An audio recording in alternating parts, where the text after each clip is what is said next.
Gegarane wong akrami dudu bondo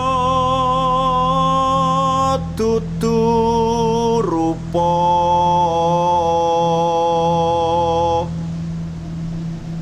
amung ati pawitane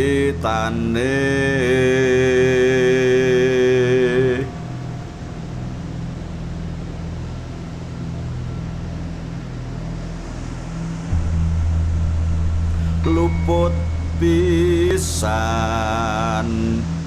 kena pisan yen gampang luwih gampang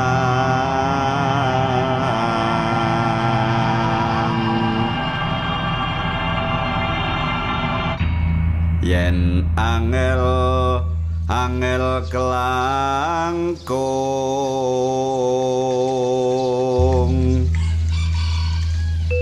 tan kena tinumbas arta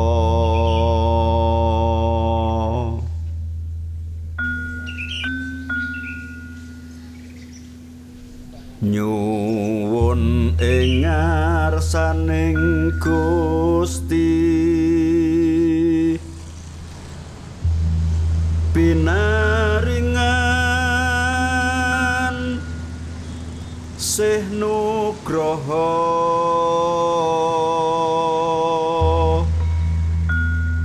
golek. Jadi keberadaan keraton dengan Tugu Palputih yang ada di sebelah utara maupun dengan panggung Krapyak yang ada di selatan keraton itu mensimbolisasikan ke utara itu habluminallah, ke selatan itu habluminanas. Ya, bagaimana seorang sultan itu punya kewajiban menghantarkan setiap masyarakat untuk ke utara itu berarti mencapai keimanan dan ketakwaan. Yang ke selatan itu antara sultan sama rakyat, ya itu harus satu. Untuk itu sultan bicaranya harus benar, berpikir benar, dan berperilaku benar. Kewajibannya itu mengabdi, tidak boleh minta bagian dari pengabdiannya itu.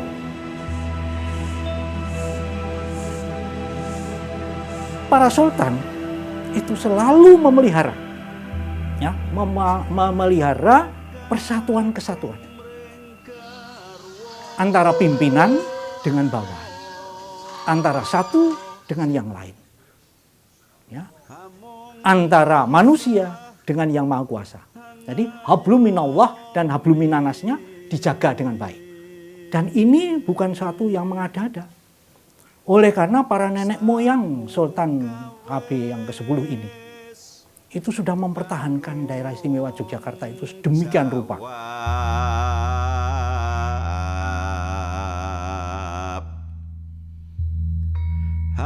Perkawinan itu terjadi bagi orang Jawa itu untuk membangun balai somah. Balai somah itu adalah rumah yang harus bisa membahagiakan isi keluarga yang ada di dalamnya. Sehingga upacara perkawinan menjadi sangat penting dan sangat itu dilaksanakan dengan penuh makna, ya maknanya makna yang religius, makna yang sakral, dan penuh dengan simbol-simbol yang syarat dengan nilai-nilai budaya.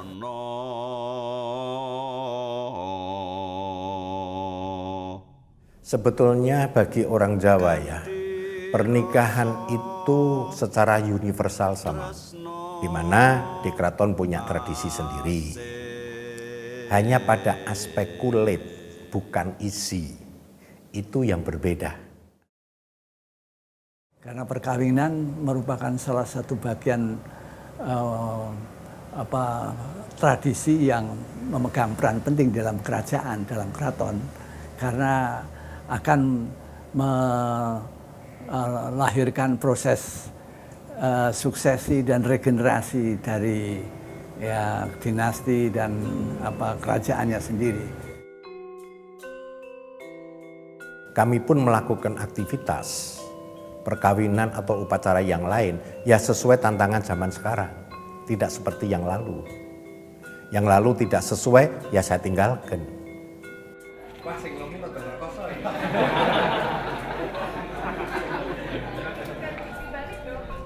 Nah, ini kan membuat satu wacana baru, masyarakat bisa menikmati, oh siapa sih putrinya Pak Sultan yang menikah gitu. Sekarang ini kondisi di keraton sendiri kan harus juga cukup banyak yang disederhanakan. Upacara-upacara ini memang tidak boleh ada yang tertinggal dari setiap step atau setiap bagian yang harus dilalui. Keraton sendiri untuk perkembangannya itu juga diharapkan untuk tetap berpegang teguh pada budaya itu sendiri. Jadi jangan sampai dengan variasi-variasi ini mengakibatkan banyak kesempatan untuk meninggalkan budaya yang pakem itu sendiri. Walaupun harinya itu dipendekkan, tetapi semua prosesi diikuti secara lengkap, termasuk barang-barang yang harus disajikan. Itu harus semuanya tetap lengkap. Hari pertama ada utusan dalam untuk menjemput temanten kakung atau laki-laki dan orang tuanya serta omyongnya untuk nyantri di keraton.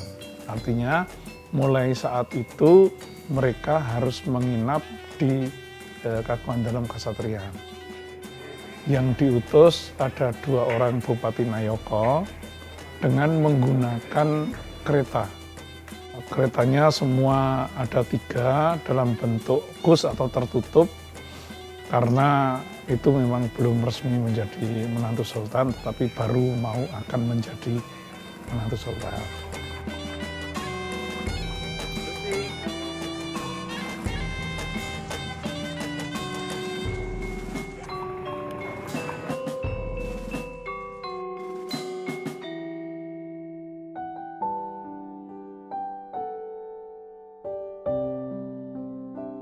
Anak-anak kami ini sudah bersekolah dan bergaul dengan masyarakat, tentunya kita tidak bisa membatasi lagi bahwa mereka akan menikah dengan seorang pria secara pilihannya dia sendiri.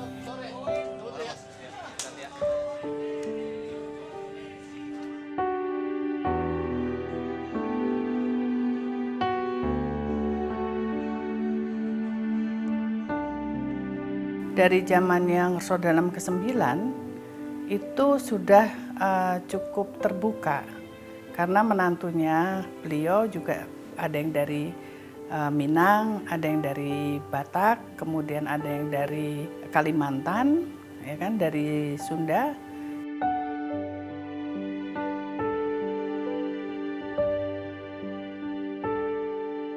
Mantu laki-laki itu adalah pendamping Putri Dalem, di mana Putri Dalem bergelar Gusti Kanjeng Ratu. Maka sebelum resmi menjadi mantu, diangkat dulu menjadi Abdi Dalem.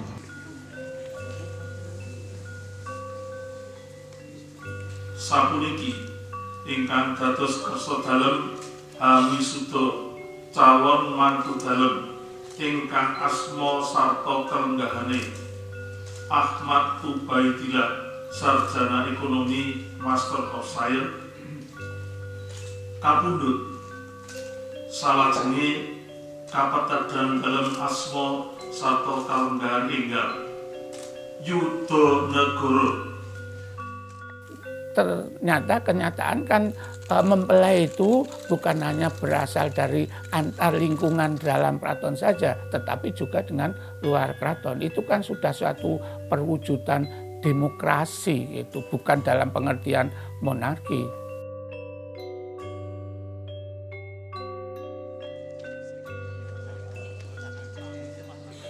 Jadi suasananya itu memang sangat menggembirakan, kebetulan.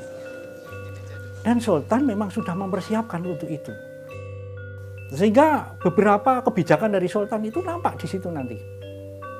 Bahwa memang beliau sebagai pelayan masyarakat yang bagus, artinya mendengarkan saran daripada permintaan dari media ini untuk bisa memberikan suasana yang bagus dan gambar yang bagus yang terutama itu.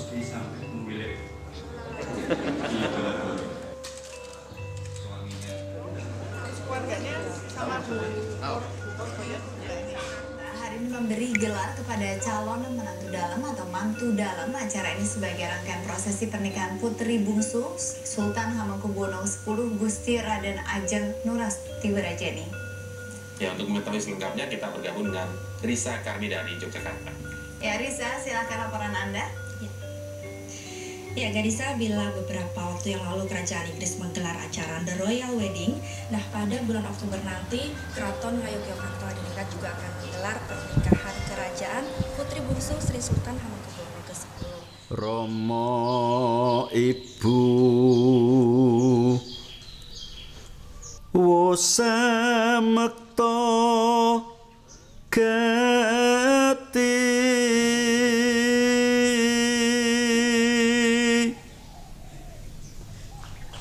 sineng kuyung dening kula warga piniji. Siaman ala Keraton Jogja itu ya hampir sama dengan yang masyarakat lakukan, yaitu dengan mempelai dimandikan dengan air yang berasal dari 7 sumber itu tadi, yang diambilkan dari sumber-sumber di keraton dan juga di pagelaran.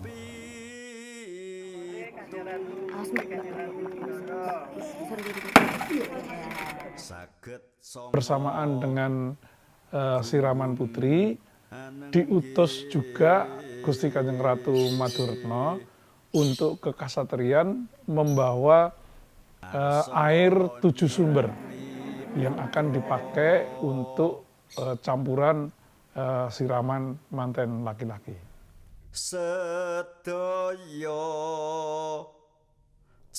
Siraman pada dasarnya adalah untuk membersihkan lahir batin sang calon temanten agar besok pada waktu menjalankan prosesi-prosesi manten itu memang betul-betul dalam kondisi bersih dan suci, sehingga rahmatan lil alamin itu dirasakan untuk menjadi salah satu modal dasarnya.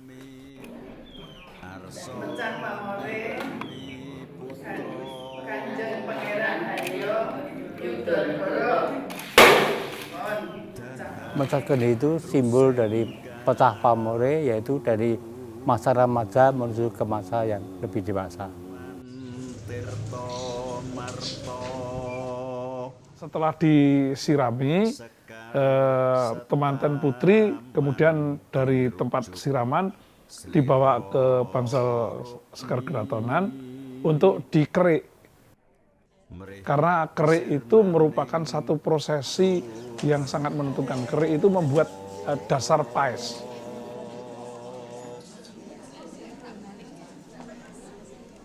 Melambangkan bahwa seorang gadis akan menikah dengan jejaka itu pasti dikerik, tanda kalau udah menikah, dan itu untuk menghilangkan saraf-sawan yang sifat-sifat yang jelek-jelek dihilangkan, yang tinggal hanya yang baik-baik saja.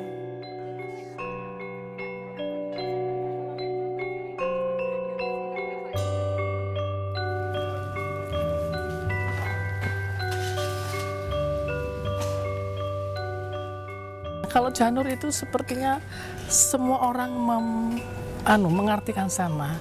Jadi itu adalah salah satu daun yang indah, tetapi keindahannya itu hanya 1-2 hari. Jadi pada waktu dia indah, itu adalah saat yang bagus. Jadi pada saat yang bagus, itu semua orang mencoba melihat kilatan janur. Yang semua orang mengartikan itu adalah cahaya. Jadi cahaya yang sangat indah itu dari janur itu harus ada di sekeliling kita pada waktu kita merayakan hari-hari yang penting. Barusan dikirim Pak Tato. Saya kira pernikahan agung ini dapat menjadi momen. Jadi kita semua hari-hari ini bergotong royong dari desa-desa, dari mahasiswa, dari ibu-ibu rumah tangga, rame-rame. Kami dahulu mendapat banyak bantuan dukungan dari Sri Sultan Hamengkubuwono ke-9 yang memberikan dukungan dan juga rasanya semuanya itu terbuka untuk digali dari suku Jawa, dan putra-putra itu malah membantu kami, termasuk Sri Sultan Hamengkubuwono ke-10 itu dulu juga salah seorang perangkai bunga. Di suku Jawa itu ada bermacam ragam hias yang biasanya keluar pada saat-saat yang sangat penting di dalam daur kehidupannya. Gunungan itu kan tahap-tahap dari daur kehidupan manusia ya. Dan kembar mayang itu bebas, asal hakikatnya ada. Jadi di dalam kembar mayang itu jelas ada kerisnya, ada walangnya, ada burungnya, dan padahal juga tumbuh-tumbuhannya itu selalu ada di situ.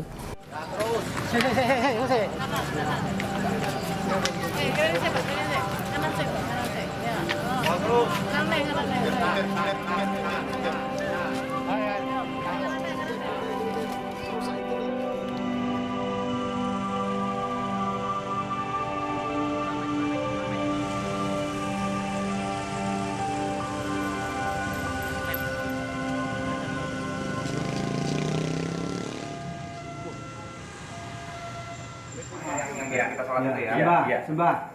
Ya, terus. Mendak. Naik. Ya, terus. Jongkok. Ya, jongkok.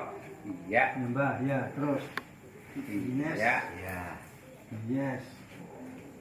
Sembah dulu. Sembah dulu.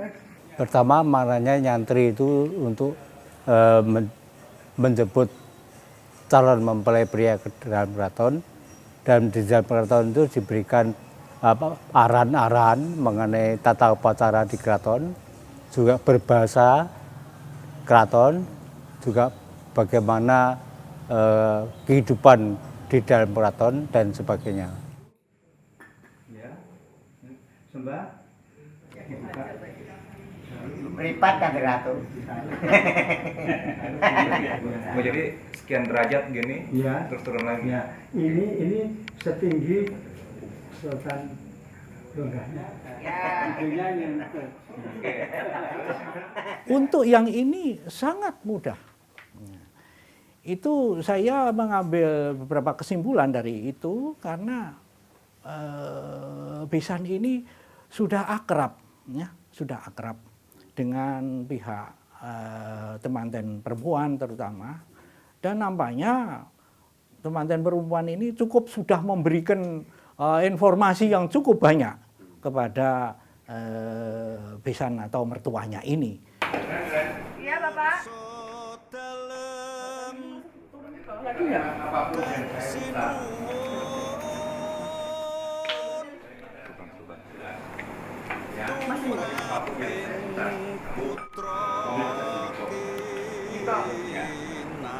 Menyerahkan separuh harta kepada kakaknya.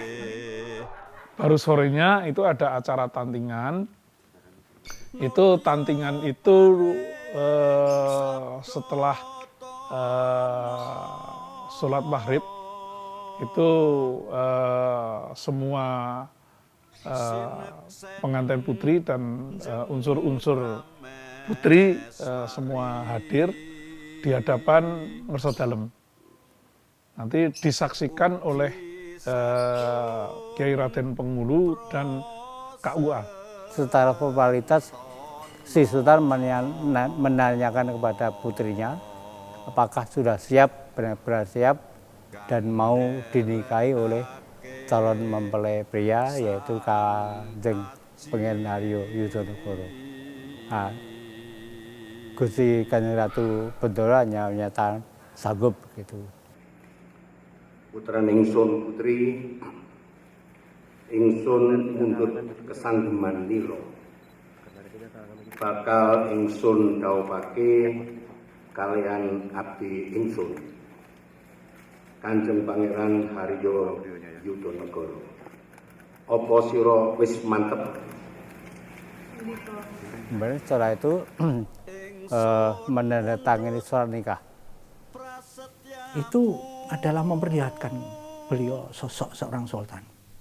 Karena bahasanya pun pakai bahasa yang khas keraton, kemudian dijawab dengan tegas oleh temanten perempuan bahwa beliau sudah mantap untuk berjodoh dengan pilihannya ini. Pangeran Yudonegoro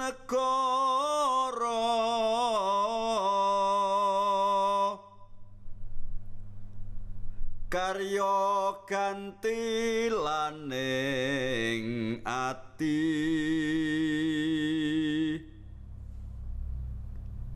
genira samya bebraya. Setelah itu Ngerso Dalem Jengkar kembali ke Keraton Ngilen, lalu temanten putri dengan semua putri menyelenggarakan upacara Midodari ini. Titi tidem sabawaning ratri. Kalau kita perhatikan pada waktu Sri Sultan itu tuwi atau meninjau, ya, meninjau temanten laki-laki dan perkenalan secara resmi dengan calon besan. Itu Sultan jalan di depannya, kemudian beliau itu menunduk sambil jengkeng begitu, duduk terus nyalami besan ini, serta kakak dari temanten laki-laki pada waktu itu. Ini sesuatu yang luar biasa juga, ya, luar biasa juga. Sultan menempatkan diri sebagai person biasa, seperti keluarga biasa saja, ya. Tidak terlalu membeda-bedakan bahwa saya sultan dan sebagainya.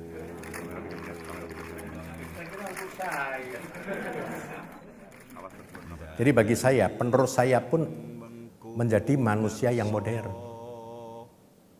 Gitu.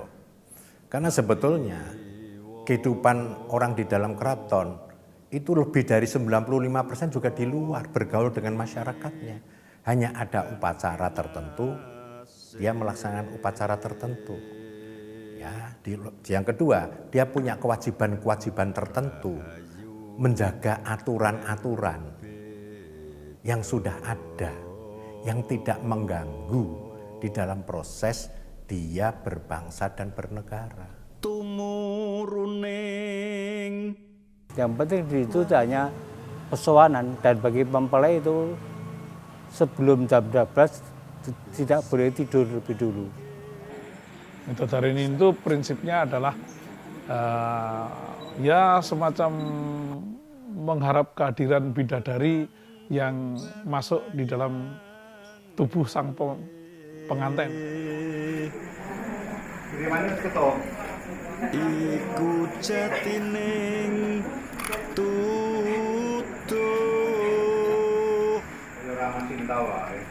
tumrap para kang tansah ngesti wahyuning palakrama jatining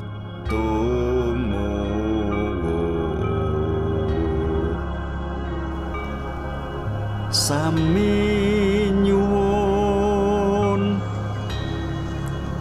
ing kersaning Gusti mugi tansah. Saya membuat satu konsep Daup Agung yang kali ini itu saya menyampaikan pakai tandu. Jadi seperti zaman Hamengkubuwono ke-7. Nah, itu kan apa? Suatu hal yang selama ini ratusan tahun tidak pernah dilihat orang. Untuk tidak sama dengan pembayun, karena pembayun itu harus muter beteng karena tertua. Ya, yang kecil itu tidak boleh keliling beteng.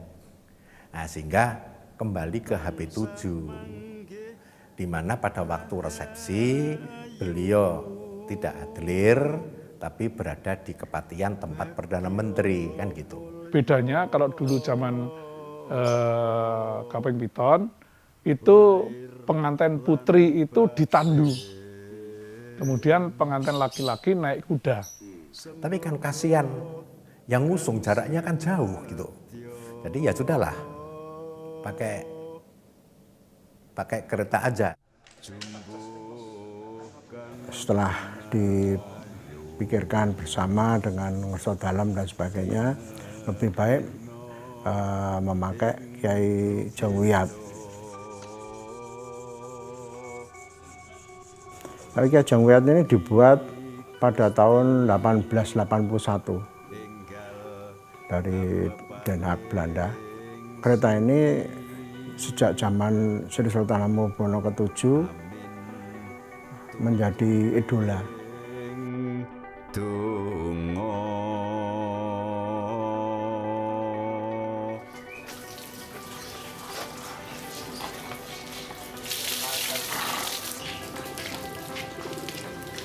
Kudanya kemarin dipakai itu hanya 26 kuda. Ya, sebagian dari kuda keraton dibantu oleh kuda Pordasi, ada lagi dari Kawari Bandung. Sebenarnya ini mengharapkan kalau bisa pakai kuda warna putih. Untuk putih polos kami tidak sanggup, adanya hanya kuda kelabu putih, yaitu istilah Jawanya dawuk. Karena kudanya itu bukan kuda keraton, jadi kita tidak tahu setiap harinya. Jadi kita hanya percaya aja, ini dijodohkan sama ini, nanti untuk 4, tarik 4, tarik 2.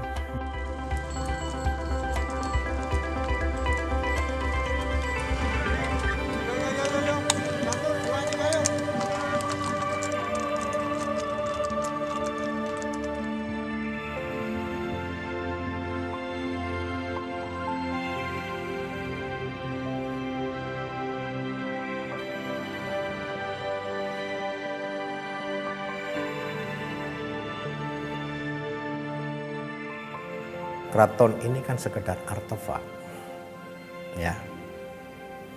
Memang di dalam ada isi-isi pitutur lama yang bisa menjadi tempat rakyat bersandar untuk memahami apa yang dimaksud dengan keteladanan itu. Perilaku yang baik, kan gitu. Budi pekerti yang baik, ya kan. Tapi semua itu akhirnya kan kembali pada manusianya yang ada di dalam. Punya niat, punya kemauan enggak? Gitu loh.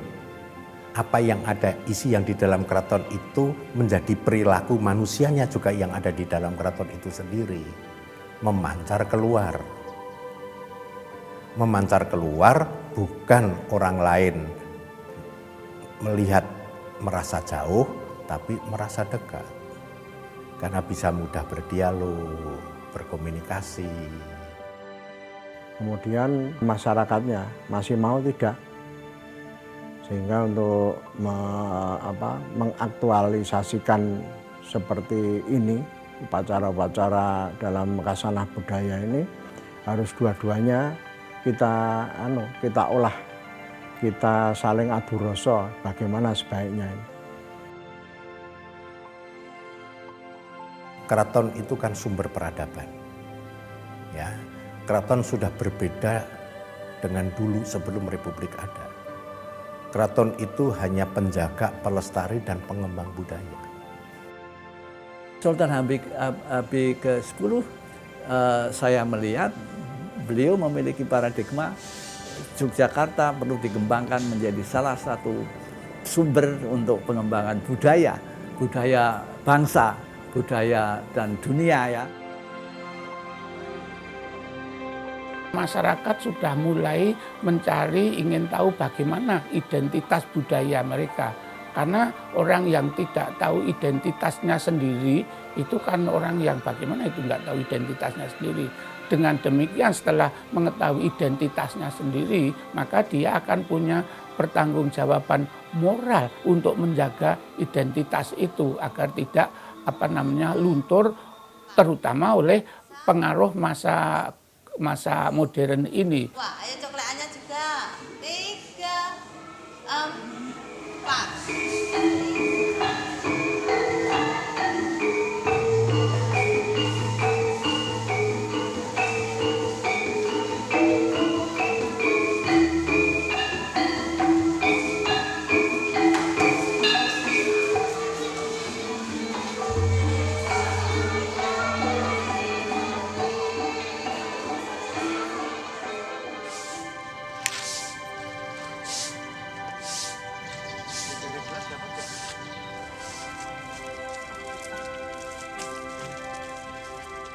Hari ketiga ini hari yang paling sibuk, karena mulai dari pagi sampai malam. Pagi itu kami harus siap jam 6 pagi di gangguan dalam Masjid Penepen. Penepen itu dari nenepi itu kan tirakat, itu bertapa. Jadi Penepen itu masjid untuk tempat beribadah, tempat untuk bersamadi. Di mana Ngersot Dalem akan hadir jam sekitar 6:30. Nanti di situ diselenggarakan ijab kabul di Masjid Penepen. Ijab kabul ini sudah sejak Ngersot Dalem ke-10 kagungan kersa mantu, sejak jeneng pembayun, itu dilakukan dengan tata cara Islam.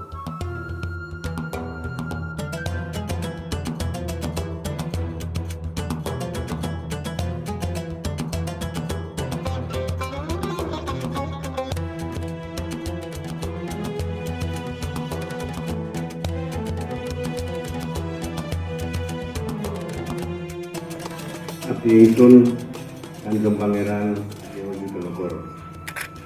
Dina iki ingsun dhawuhake sira kalayan putraning ingsun putri Gusti Kanjeng Ratu Bendoro. Kanthi mas kawin kitab suci Al-Qur'an, perangkat salat sarta raja kaya iki. Kula abdi dalem Kanjeng Pangeran Haryo Yudonegoro STMSI dinten menika ngestoaken dawuh timbalan dalem Gusti Kanjeng Ratu Bendoro BA kanthi mas kawin kitab suci Al-Qur'an, perangkat salat sarta raja kaya puniki salajengipun nyadong berkah pangestu dalem sembah nuwun.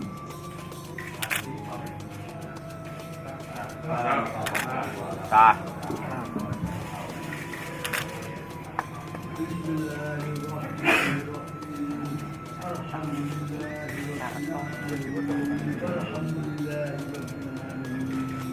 Pada saat ijab kabul itu nampak sekali Sultan selaku bukan sebagai ayah yang biasa tapi seorang sultan.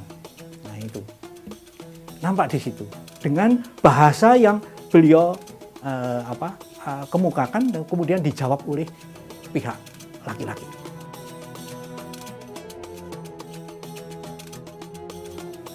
Ini memperlihatkan Sultan sebagai Sultan.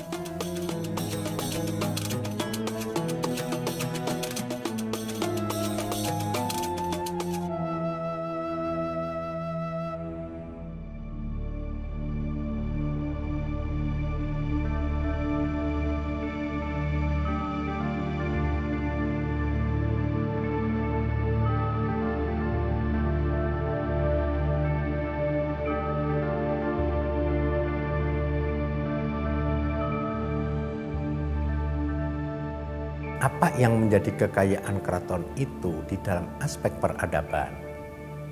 Bisa masyarakat itu ikut menikmati, ikut mempelajari. Nah, kewajiban keraton mensosialisasikan, ya kan? Bukan aspek kekeratonannya, tapi pada aspek simbol-simbol filosofi.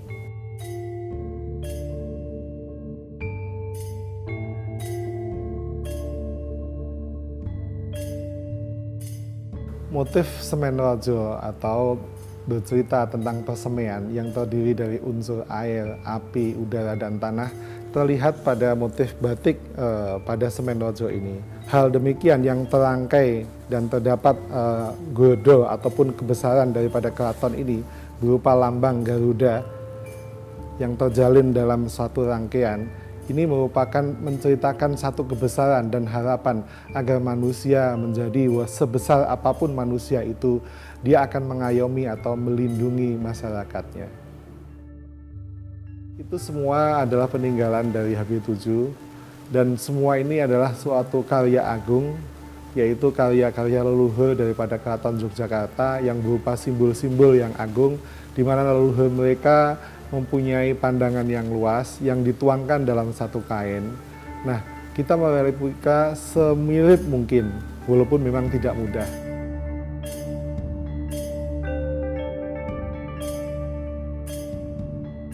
Keraton sendiri sudah merupakan suatu pranatan pakem. Kalau untuk upacara panggih di dalam keraton itu agamanya apa, kalau untuk resepsi di luar keraton itu agamanya apa, itu sudah ada aturannya sendiri-sendiri. Tata riasnya Paes Ageng, corak Keraton Yogyakarta. Tata rias wajahnya memang lain daripada pengantin biasa. Itu di wajahnya ada riasan yang disebut jahitan mata, yaitu garis dari sudut mata mengarah ke pelipis. Terus alisnya juga berbentuk bercabang seperti tanduk rusa. Terus sekitar cengkorongan paes itu dikasih produk emas, serbuk emas. Alisnya seperti tanduk rusa, itu suatu lambang keperkasaan seseorang. Lalu untuk jahitan mata itu melambangkan bahwa satu pikiran, satu pusat pikiran, pusat penglihatan itu menjadi satu ke arah kepala.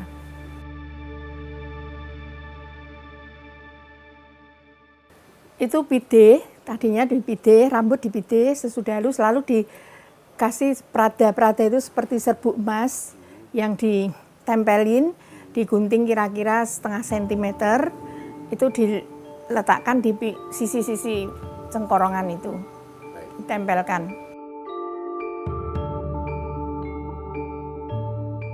Paes yang paling besar, paling gede di tengah, itu yang dinamakan penunggul. Itu menggambarkan orang yang paling unggul. Kemudian kiri kanannya itu sama, kecil-kecil itu pengapit namanya. Pengapit itu menggambarkan pengawal daripada yang paling gede tadi, penunggul. Kemudian penitis. Penitis ini menuju ke arah ini, pilingan ya. Itu orang itu harus titis, maksudnya semua tidak hanya ditelan begitu saja, itu harus tahu bahwa ini hal baik, ini hal jelek, itu orang harus tahu itu.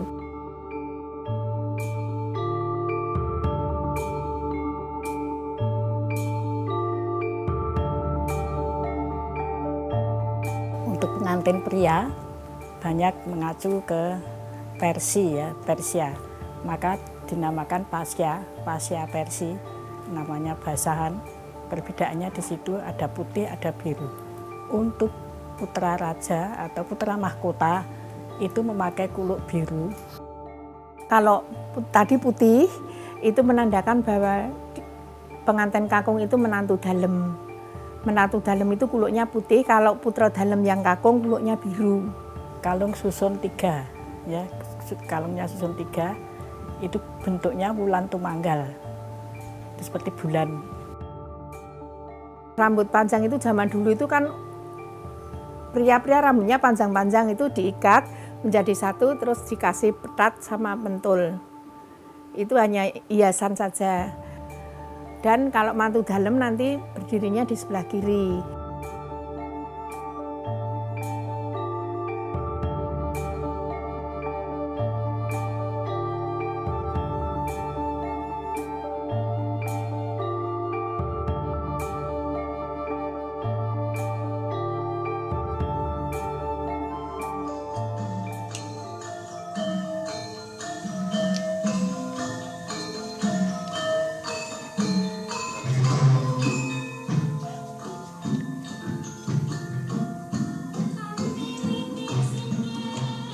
Kemarin pada pernikahan Agung GKR Bendoro dengan KPH Yudonegoro, saya berperan sebagai penari bedoyo, peran pengantin putri.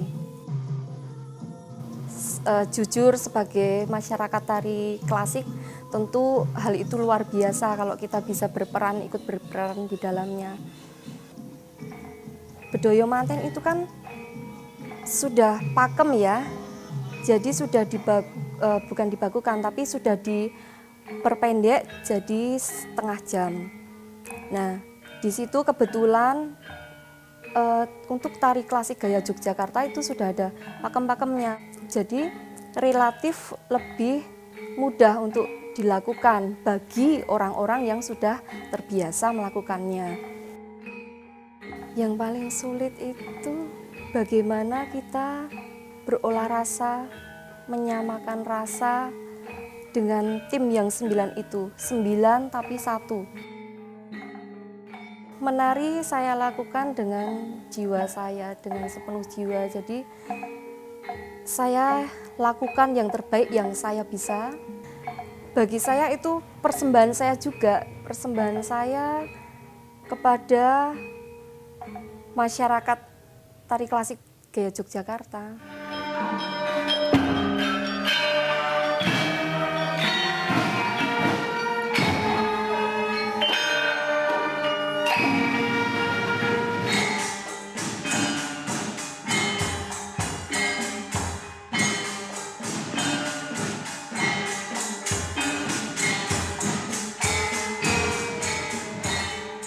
Kemarin saya juga dilibatkan sebagai salah seorang penari lawung, sebagai lawung penari jajar dalam pernikahan agung di Keraton Yogyakarta. Menurut tradisi Yogyakarta, seorang menarikan lawung itu pasti telah melampaui kematangan teknis. Jadi dia sudah dianggap mengalami puncak kepenarian. Saya sudah menarikan tarian lawung itu selama 23 tahun. Lawung Ageng yang menjadi bagian dari Beksantrunajaya itu diciptakan oleh Sri Sultan Hamengkubuwono I pada tahun 1770-an. Jadi pada saat beliau sudah ngelenggai atau sudah menduduki tahta. Jadi itulah masa-masa diciptakannya Beksantrunajaya. Dari setiap masa sultan, dari Hamengkubuwono I sampai yang sekarang, itu telah mengalami berbagai pemadatan dan akhirnya yang terakhir kemarin kita saksikan itulah versi terakhir dari Lawung Ageng.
Panggih kira-kira jam 10.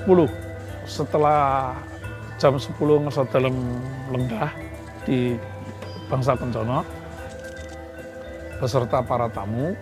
Kemudian utusan Narpacundha Dalem itu untuk memanggil pengantin laki-laki yang diirit oleh sesepuh atau yang yang bertanggung jawab terhadap kegiatan di Kasatriyan. Kinanti kinaryo. Kemudian di belakangnya diikuti oleh abdi dalam edan-edanan. Sambil menari, itu adalah abdi dalam edan-edanan itu sebagai penolak bala. Kemudian setelah sampai di Teratak Bangsal Kencono, ditempatkan di sebelah selatan menghadap ke utara. Sambil menunggu hadirnya temanten perempuan.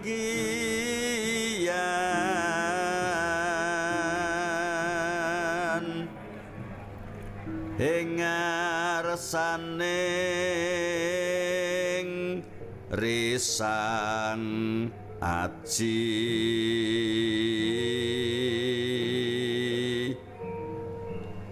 sawat sinawatan. Gusti Kanjeng Ratu Pembayun yang akan membawa temanten putri menghadap. Nanti di situ kemudian temanten perempuan berdiri di sebelah utara.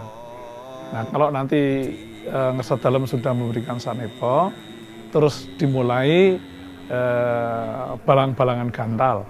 Itu lempar-lemparan sirih itu. Tumuli penganten kaku. Setelah itu nanti kemudian maju ke depan, yang temanten laki-laki masuk di dalam rampadan, kemudian mecah telur, kemudian pengantin putri mencuci kaki pengantin pria. Kemudian turun, kemudian rampadan dan ubo rampe itu dilorot oleh abdi dalam Wonosarto Kriya, kemudian dilanjutkan pondongan. Nah, pondongan ini temanten putri dipondong oleh temanten putra dibantu salah seorang pangeran. Ini wujud atau simbol karena pengantin putri ini adalah yang anaknya sultan. Sehingga harus senantiasa tetap dijunjung tinggi. Nah, itu mondongnya tidak jauh dari tengah Teratak Bangsal Kencono ke ujung sebelah utara.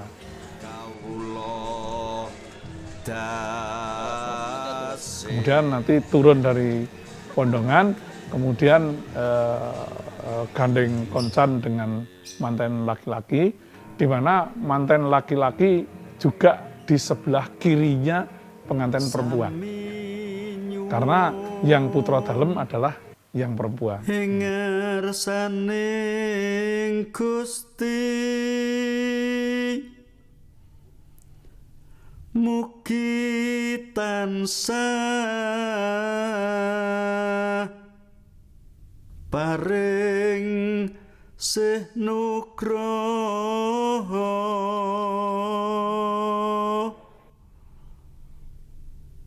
pangran yudha.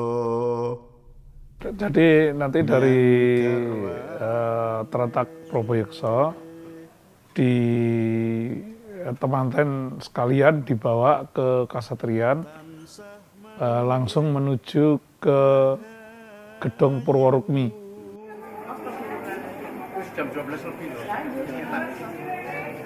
Di mana di sana ada pesarian tengah untuk peralatan Tompokoyo.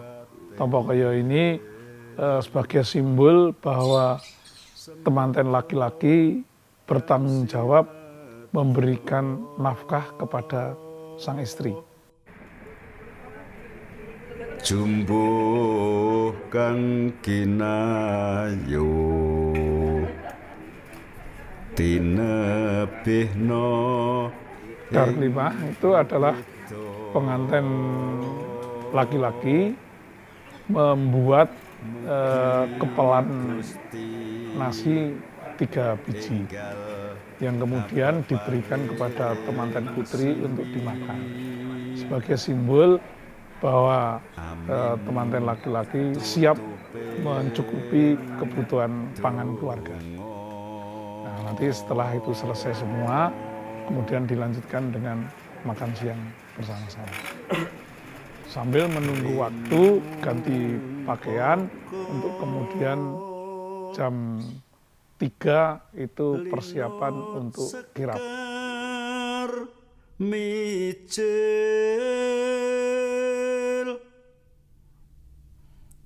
syukur ing yang manon.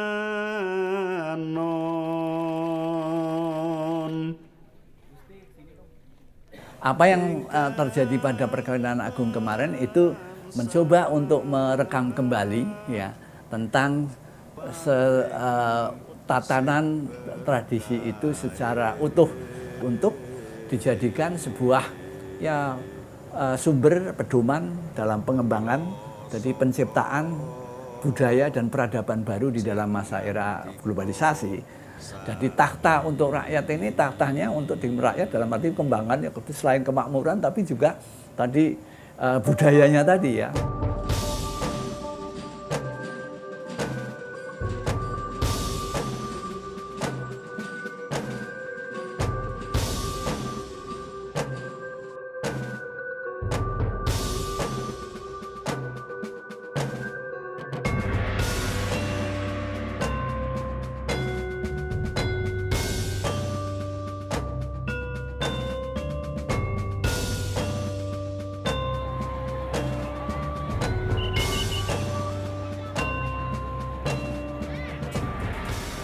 Nah, kirap sendiri itu ada 5 kereta. 5 kereta ini didahului oleh 2 bergodo perjurit, yaitu perjurit Wirobrojo dan perjurit Ketanggung. Yang pertama ini untuk sepasang pangeran yang menjadi pimpinan rombongan. Kereta kedua itu kereta yang ditumpangi pengantin beserta patah sekembaran. Kemudian kereta ketiga itu adalah yang ditumpangi oleh 2 pangeran Sarimbit yang sebagai pengganti daripada pengantin itu. Pengantin itu pendamping. Kemudian kereta keempat itu adalah untuk orang tua pengantin laki-laki. Kemudian kereta kelima itu adalah kereta khusus yang namanya kereta permili. Itu khusus dipergunakan untuk para peraga penari Bedoyo Manten atau Bedoyo Sangaskara.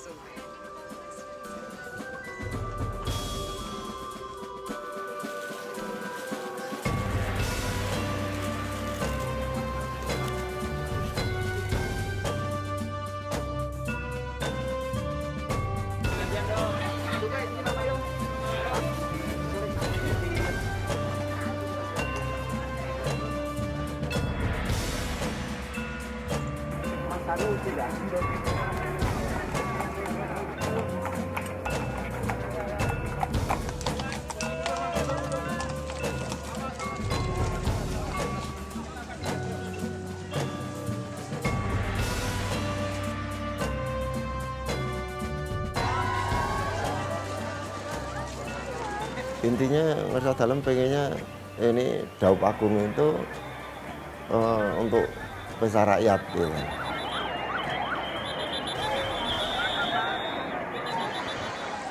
Saya sangat yakin bahwa ini salah satu dari pesta rakyat yang mestinya bisa difahami dan dimanfaatkan oleh masyarakat sendiri. Karena sejauh ini setiap keraton mengadakan kegiatan yang melibatkan masyarakat juga antusiasmenya luar biasa.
Ya, memang inilah keistimewaan Yogyakarta. Jadi itu dari Sultan Hamengkubuwono pertama sampai 10 ini, ya jadi satu itulah pesta rakyat itu. Jadi ada apa? Kereta-kereta itu juga dekat dengan rakyat dan jadi tidak seperti di Inggris misalnya harus di pagar-pagar. Tapi ya memang itulah antara rakyat dan penguasanya di daerah istimewa Yogyakarta, khususnya di Keraton Yogyakarta ini bisa berjalan.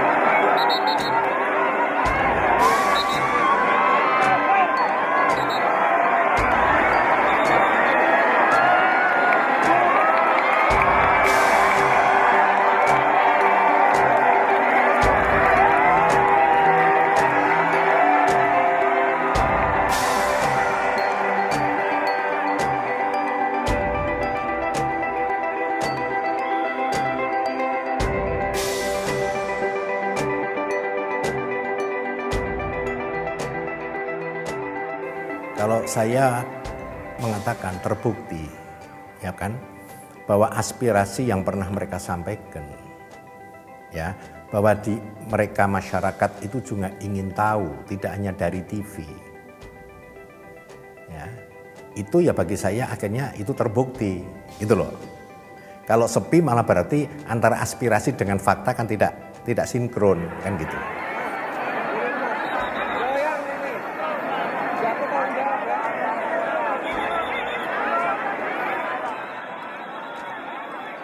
Saya tidak melihat ini sebagai simbol monarki, justru ini melihat sebagai simbol demokrasi. Karena apa? Karena terbukti bahwa meskipun perkawinan agung itu di Yogyakarta, tapi dari berbagai suku bangsa di Indonesia kan sangat respect, menghormati, melihat gitu. Dia misalnya orang Batak, dia orang Kalimantan, dia orang Sulawesi, tapi tinggal di Jogja, jangan jadi orang Jawa. Jadilah orang Batak yang baik, jadilah orang Sulawesi yang baik, jadilah orang Kalimantan yang baik. Nah, itu lakukan tanpa membedakan. Supaya apa? Supaya masyarakat juga merasa semuanya bisa membangun komunikasi.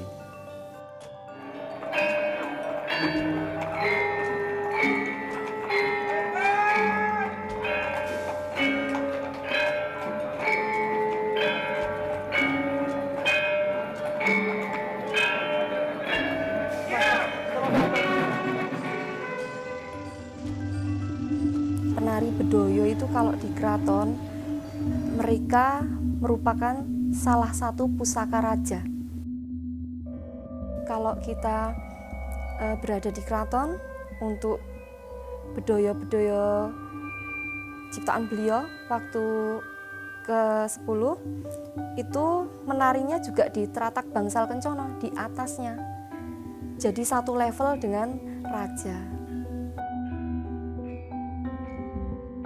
Saya pribadi secara tidak disadari akan mengarahkan ekspresi tingkah laku kita, terutama secara batini, itu untuk menjadi lebih baik. Sejujurnya, secara moralitas, saya juga merasa bertanggung jawab untuk ikut melestarikan tari klasik gaya Yogyakarta.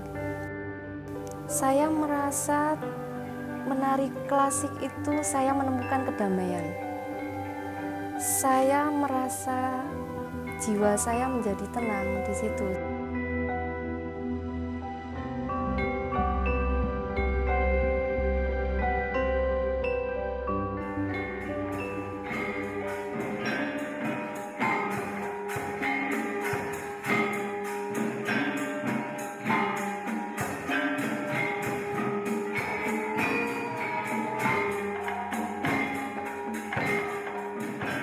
Lawang Ageng ini sebenarnya secara kesejarahan itu kan sebagai wakil kehadiran raja.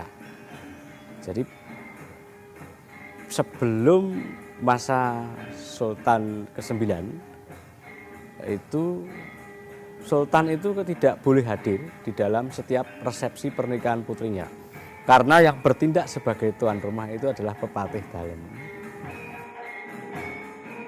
Tarian Lawang Ageng ini dianggap sebagai memiliki posisi yang tinggi. Dia diberi hak untuk mewakili Sultan sebagai wakil kehadirannya.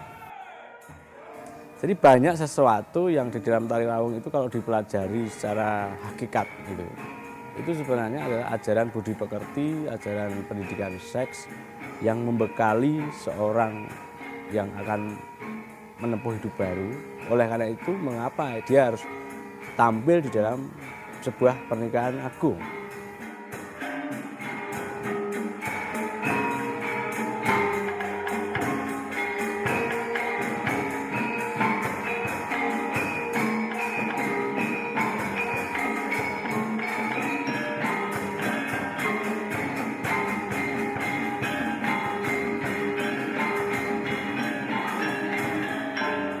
Jadi ini juga menjadi satu harapan saya bahwa ke depan bahwa Indonesia ini tentunya menjadi satu negara yang berbudaya.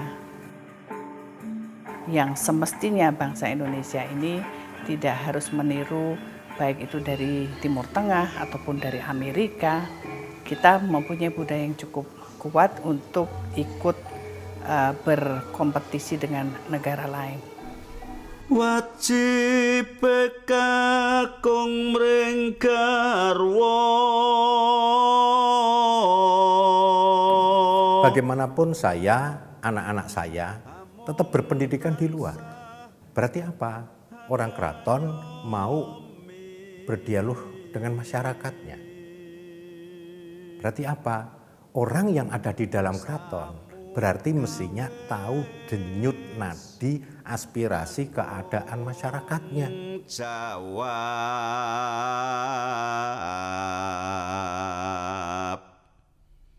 bahwa masyarakat itu terlalu berharap, ya, Sultan dan anak-anaknya maupun saudara-saudaranya itu bisa jadi panutan, di mana perilakunya itu bisa menjadi contoh yang baik bagi perilaku masyarakatnya, gitu.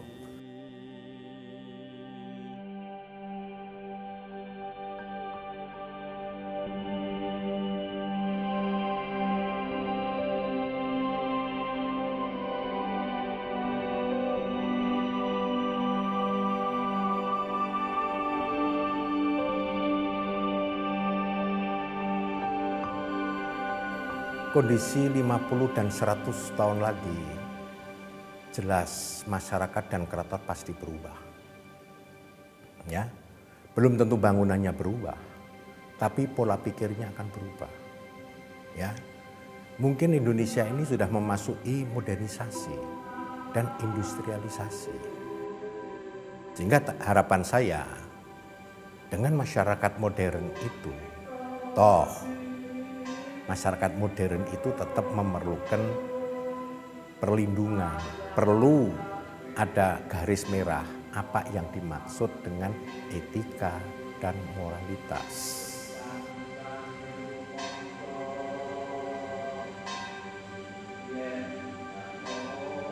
Peradaban bangsa ini, peradaban yang pendekatannya tanpa membeda-bedakan. Bagaimana kita sebagai bangsa dengan spirit merah putih, Pancasila, dan Bhinneka Tunggal Ika. Itu kan spirit membawa bangsa ini ke masa depan. Bagaimana dia punya rasa kebanggaan. Nah, yang perlu ditegakkan tadi, rasa ketuhanan, rasa kemanusiaan, rasa keadilan. Bukan rasa keagamaan. Kalau rasa keagamaan jelas konflik. Tapi yang penting kan bukan masalah agamanya, yang penting kan Tuhan yang Maha Kuasa itu, rasa ketuhanannya. Jadi kalau Sultan memang punya kewajiban menghantarkan setiap umat, setiap rakyat tanpa membeda-bedakan, ya lakukan itu dengan baik.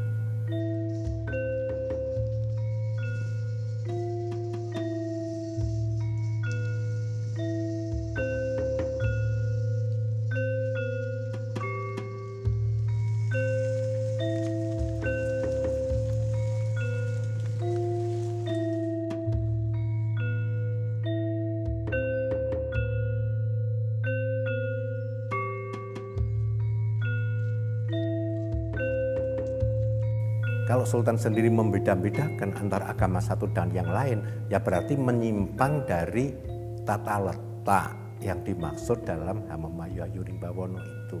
Gitu. Karena dengan Hamayu Ayuning Bawono itu yang perlu ditegakkan itu yaitu rasa ketuhanan, rasa kemanusiaan, dan rasa keadilan. Itu hakiki yang ada pada setiap manusia akan merasakan itu. Panyuwunku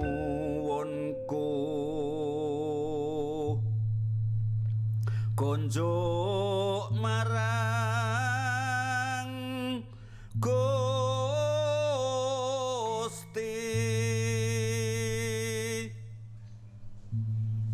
mugi Allah paring senugraha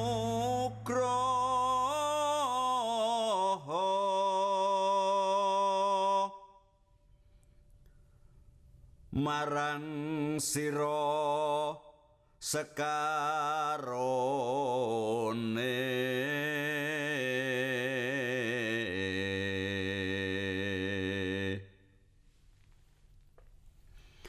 Tansah manggya rahayu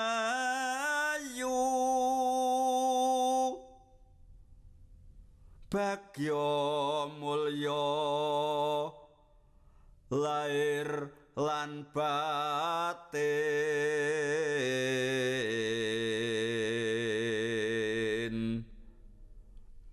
tumeka kang sinedya jumbuh kang kinayuh,